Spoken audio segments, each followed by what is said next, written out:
shallower, squishy in nature, you could do like a 1/10 theta, right? It would go kind of slower out. Okay. Anyway, those are some ideas. Let us now, let's see, with what we have board-wise available for us, let's do this. Let's try to do example D. Okay. Let me show you this one. Now let's try this. R is equal to 4 sine theta. R is equal to 4 sine theta. Let's try that. Well, this one, all right, if you can see that, let me make it a little nicer looking. I know it's a little tougher, that's why this angle. And we can eventually go over there, but R is equal to 4 sine theta, okay? It's an angle theta. What do we do here? You can actually, you know what, you can do like XY points. You can, if you want to know XY points from R and theta. But my recommendation is, you set up this table, okay? You set up a table, R versus theta. I usually do theta on R sometimes, it depends. And so like, let's do this, 0 degrees. So usually we want to start with 0 degrees. What is sine of 0? It's 0. So 4, 0 is 0. So if you have 0 degrees, R is 0. What about sine of, let's do 30 degrees? What's sine of 30? 1/2? 4 times a half is 2. So you have to kind of be quick at these trigonometric functions at this point, right? In the pre-calculus class, you're assumed to know this trigonometry quite well, or at least when you get a polar coordinates. Okay, let's do 45 degrees. Root 2 over 2 times 4, 2 root 2. Let's go to 60 degrees. Root 3 over 2 times 4, you get 2 root 3. 90 degrees, uh-oh, that's the biggest sine gets. It's a 1. Vertical, the y, 1 in the unit circle. 4 times 1 is 4. And then you go 120 degrees. You go down to, again, back to this 2 root 3. 135 degrees. What is that? 2 root 2. 150 degrees. You get a half for sine, and so it's going to be just a 2. What about 180 degrees? You get 0 again. And you go on and on and on. You go to 10 degrees. Guess what happens? It's a negative sign. You get a negative 1/2, so 4 times the negative 1/2 is a negative 2. And then you go all the way to 270. You get a minimum of a negative 4, right? Negative 1 and so on. And you go around the circle. So basically, think about it. If you really had the time, you could do 0 degrees, 1, 2, 3, 4, all the way to 30 and 31 and 32. You can do all the degrees from 0 to 360, and then it starts repeating itself, turns out. Let me show you with a graph, with the space we have, how this will look. Okay. This is a cool graph. This is not too involved, but look, we have a point 0, 0, okay? And as we increase at the angle, we're getting bigger and bigger and bigger. For example, 30 degrees. What's the biggest we'll ever have? 4, right? 4 out, R is 4. So let's do kind of the maximum 4 is right here. So we have no idea what else, but what will happen besides at this point, besides we'll have nothing outside of R equals 4, right? Because the maximum R we'll ever get is 4, and maybe negative 4. This is 4. That's nothing outside of this will possibly be there. And if you think about it, there's something called polar graphing paper. There is. It's hard to find nowadays. It's hard to find even graphing paper. But what polar graphing paper is, it's a bunch of circles. Radius 1, and then R equals to 2, and they give you some angles to go around, right? And R equals 3. Okay. And so what we can do now is, if you had polar paper, it would be a lot easier, right? Because look what happens. 0, 0. 30 degrees, you get 2. 45 degrees, you get 2 root 2, which is about a 2.8-ish, almost 3. And then 60 degrees, 2 root 3, that's about a 3.4-ish. And 60 degrees, 2.4-ish. And then what about 90 degrees? You go all the way to 4. You see what's going on here? It's doing that. And then guess what happens? If you go backwards, if you go more like 120, 135, 150, you get back these points. Here at the 135, I mean 120, right? 2 root 3, 135 you get 2 root 2. What is it? Right here. And then 1 over 150, you get a 2. What is it? Yeah, 2. Out, right? And then so on and so forth, you get this, it turns out. Okay? And then it gets back to 0, right? 180, 0, and then guess what happens? It actually begins repeating. Think about it. 210 degrees, all right? We're like, hey, we're nothing at the bottom. Why not? Because look, if you go 210, you go negative 2. You get back. This is also, so 210 and negative 2. 210 degrees is this way, but negative 2 means you jump back to this point, just if you had 30 and 2. These are identical. These points are identical, okay? Identical. And guess what? For example, these points, obviously are 0, these are identical. They're the origin. And what else is identical? For example, 270 and negative 4, well, that's right there. But, I mean, 270 and negative 4, it jumps back there, right? So at 270, you go backwards to negative 4. So think about 270, but negative 4, you go up here. So this right here is actually this right here. So you see, that's why we're actually going to have, seems like something just on the top, some kind of loop on the top. What in the world is that loop? Let me show you how you could do this rectangular way. That we know this. We'll know exactly what it is based on the rectangular that we know already. Well, let me show you this. You could do, okay. So we have r equals 4 sine theta. Let's multiply. Just a trick that I'm used to is multiply both sides by r. Okay. So this takes you to r squared is equal to 4r sine theta. No? Right? R times r squared equals to 4r sine theta. Both sides are multiplied by r of the equation. What is what is r squared? It's x squared plus y squared. Remember that? What is r sine theta? R sine theta is a y. Cool, right? So equals to 4. What is this? This is a y. Okay, so look, x squared plus a y squared minus a 4y equals to 0. Put it all on the left side. Guess what we can do here? We can complete the square, and ultimately, if you think about it, you get x squared plus y minus, if you complete the square on this, 2 squared, and then subtract the 4 or add it to the right side, 4. This is a circle. Look, x squared plus y squared, but x squared plus y minus 2 squared plus equals 4. Radius to circle, centered at 0, 2. So this is a circle with radius square root of 4 is 2, center 0 for x, right, and then positive 2 for y. There it is.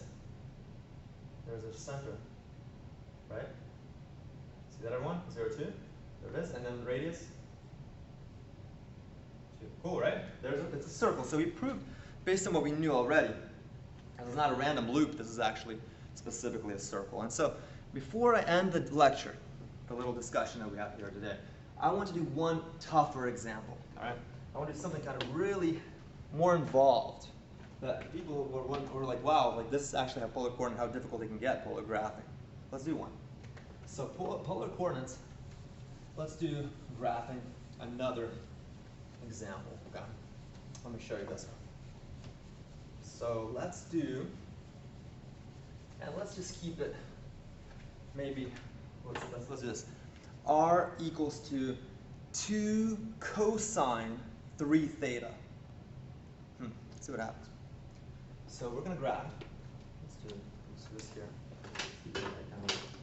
We'll leave those graphs there. We'll do it here. So, ready? Let's do it.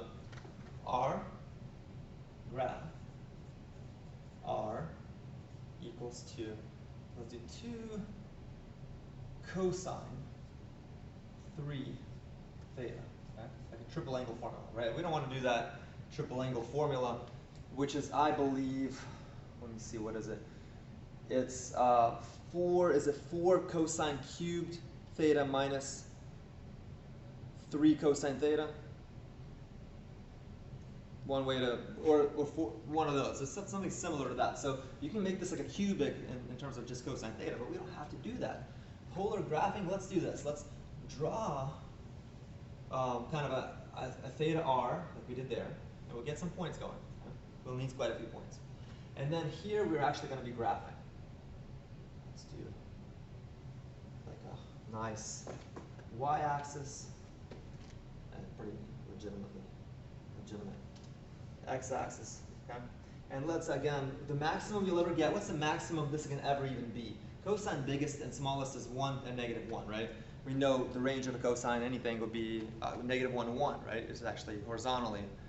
You know, if x is 0 degrees, it's 1 for cosine, and at 180 degrees, it's what is it, -1, right? So 2 times 1 is 2, 2 times -1 is -2. You will never be outside of the 2 circle, so let's actually make it 1, 2. Let's do this 1, 2. So this is, let's say, radius 1. So remember, kind of like a graphing, like I'm going to do like polar graphing paper, right? And this is, maybe that'll help us a little bit with graphing it by doing this one circle first, and then we got to do the units. So that's a unit circle, and then we have radius 2 circle, okay? And so let's see, we're kind of stuck between all of this, right? So this helps a little bit with structuring where we're located. And of course, this could be made a little better here. You can see already, make it a little neater here, like that. Okay, cool. So there we are. Again, this is a 1, this is a 2. Okay. Here's what you're going to do. 0 degrees. And a lot of times when you're familiar with this more so than not, you can do this in your head. And you can do this rather quickly when you're used to these shapes, okay? Like, I could probably tell you, I think this is going to be some rose with so many petals. We'll see what happens. It's going to be a cool demonstration. So look, 0 degrees, let's start with 0. What is cosine of 0? That's actually 3, 0. It's still 0. Cosine of 0 is a 1, so you get a 2. R is 2. So at 0 degrees, we get the point 2. We have that point right there. At 0, we're going out 2. There's a point. We have something. It's nice. Okay, now, let's triple 10 degrees. If we triple the 10 degrees, what's 3 times 10 degrees? That's 30 degrees. Cosine of 30 is root 3 over 2. Times 2, we get a root 3. Let's get some points before we go on further. So 15 degrees gives you 45, and that's going to be 2 root 2 over 2, so root 2. Okay, I'm not going quickly here. Check that. Make sure you can check that for yourselves. If I do 20 degrees, you get a 60 in here. 2 times cosine 60, 2 times a half is a 1. Let's do 30 degrees, the easy ones, right? And you get a 0, turns out, right? 90 degrees, cosine 90 is a minimum of 0 for the magnitude wise, right? So you get a 0. And then we start going negative. Look, 40 degrees gives you a negative 1. 120, negative 1 half, so 2 times negative 1 half is a negative 1. 45 degrees, if you triple that, 135, you get a negative root 2. 50 degrees, you get a negative root 3. 60 degrees, you get a negative 2. Okay? Because you get a 180, negative 1, 2, so negative. Okay, so we got just a few angles, right? From 0 to 60 already, we're getting quite a few numbers here. So look at this, 2, and then we get, so 60 degrees is right here. All right, well, where's 10 degrees? That's just a little. Root 3 is a 1.7-ish. So you have to know these kind of, somewhat. You can use calculator. So it's like right here. And then 15 degrees, a little bit more, is like right here, is decreasing. 1.4-ish, root 2. And then 20 degrees, it's a 1. Here we are. 30 degrees, it goes to 0. Oh. So we're doing something like getting smaller and smaller and smaller. 30 degrees, that's 30 degrees. We're going back to 0. Okay, interesting. 40 degrees, negative, and getting more and more negative to 60, you're getting negative 1. Where's negative 2, right? So at 60 degrees, we're going to be right here. Not that negative 2, but negative 2. Guess what's going to happen? It's going to do this. So look, let me do 40. You get a negative 1. Right? There's 40, but you go backwards. So you go negative 1. And you see it's going to get negative, more negative, more negative, more negative. What about this? 45, you get negative root 2. 50, negative root 3. And then we'll do this. Weird, right? This is hard to see unless you're familiar with this, okay? So it's a little tricky, be careful. Okay? I know it's tough to visualize why I'm going backwards. You're thinking, okay, well I'm going 30 to 60, but it's negative, so we're actually, this is a negative 30 to 60. You see, like if I do 45, but I'm going back negative root 2, it's not this way root 2, it's this way root 2. Okay, how tricky that is. And then what we can do is we can say, you know what, let's do 70 degrees. We get a what? Negative root 3. Try that, because you get a 210, negative root 2 over 2. Negative root 3 over 2. Okay, what about 75 degrees? That gives you 150. 225, yeah, that's going to be a negative root 2 ultimately. What about 80 degrees? 240, that's a negative 1 half, so negative 1. And 90 degrees, that gives you the 0 again, right? That's 270, and cosine of 270 is 0, so okay, 0. So look, now what we're doing is we're getting from 60 to 90, 60 to 90. We're still negative, but we're decreasing all the way back to, look, we're going to get this, we're going to get this. So again, 70 degrees, you're going to get negative root 3. 75, negative root 2. That's negative root 3. Negative root 2. 80 degrees, close to the 90, you get a negative 1. and 90 you get back to 0. So it's going this way. You see, we're kind of going, we're moving. It's not just like you're randomly having those points. From 0 to 90, you go this way. Let's do arrows this way. So there's a motion. We're going this way. So this way, this way, this way, this way, this way, this way. See, these are the points in order as the angle's increasing from 0 to 90 degrees. Well, guess what happens later? Yeah, you have to do more points later. Let's just do less points now, but let me give you what the idea is going on there. 100 will give you a positive 1, because you get 300 degrees. A positive 1/2 of cosine of 300, so 2 times 1/2 is a 1. So at 100 degrees, you go 1. Right, just a little bit more than 90. And so you're going this way. And if you do, let's just do 120 degrees. That will give you 360. Cosine 360 is a 0, cosine 360 is a 1, so you get a 2. So at 120 degrees, you go all the way back to the whole 2. And then guess what's going to happen afterwards? Let's try 130 degrees. That's a 390. And you get a √3. Okay? 140 degrees, 420. You get a 1/2. Negative 1/2. No, positive 1/2, right? 1 second. I made a little mistake. So 120.